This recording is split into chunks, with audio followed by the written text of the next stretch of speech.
Hello! You don't always have to be cute or sexy during Halloween. Today we're gonna try to be disgusting.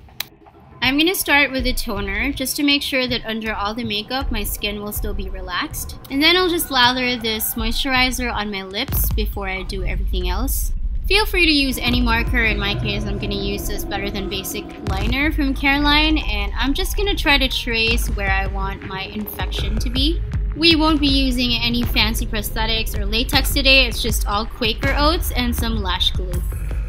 Now I'm gonna apply my lash glue on the areas that I traced earlier, and then I'm just gonna put lots of Quaker Oats on it.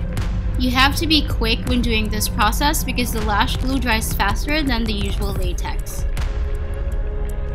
I may not have mentioned this in the beginning of the video, but I did start with a clean face, so now I'm just putting foundation on the areas that don't have oats. And I'm gonna leave my brows alone for today while I'm putting a little bit of foundation to make it lighter. To serve as base around my eyes, I'm gonna use this kind of maroon-ish kind of tint all over, and I'm just gonna pat that and blend that out. Not that blending matters so much with this kind of look, but it also helps to know what kind of look you're going for. I've also started putting a brighter red around my eyes. I just feel like it's the fastest way to look sick, you know what I mean? Now I'm gonna start going in with some eyeshadows, and the colors that I'm gonna play around with are browns, maroons, and a little bit of blue, and actually a little bit of violet. And what we want to achieve here is that look that you get when you haven't slept in so long, or if you've cried for hours and hours. I'm also emphasizing the hollows of my cheeks by using a maroon-ish eyeshadow, and it has a little bit of green too. Now using the same bright red shade, I'm gonna draw fake veins around my eyes. It's up to you, get creative. You can also Google images for reference so it's easier.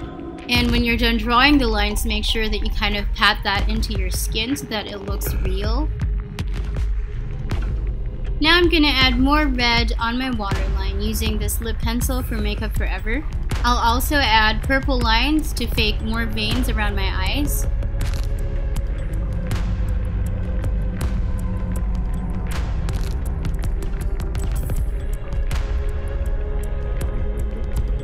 To get a more sleep-deprived look, I'm also putting purple all over my lids. I'm also going to run a little bit of purple eyeshadow over that, adding reds, browns, and purples around my nose.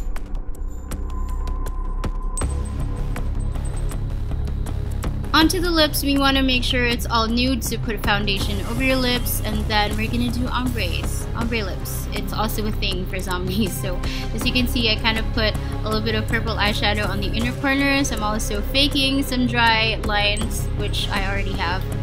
Then I'm going to apply a darker plum color on the inner corners and kind of smudge that out.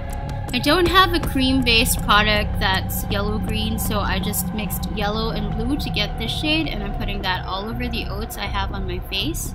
It's supposed to mimic infection, so that's why it's yellow-green, just, you know, pus. I learned this technique from Glam & Gore. Mikey used ground coffee, though, in her video, but she did say you can use any other materials like oats and anything that has texture, so this is what I have, and this is what I'm using.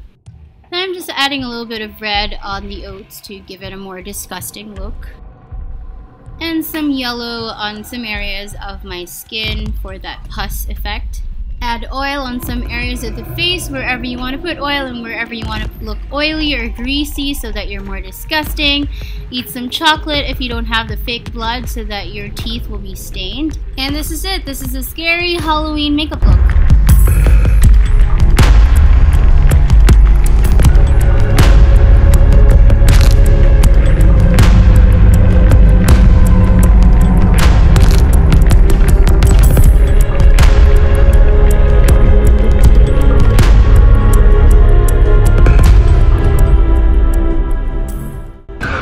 Aray ko!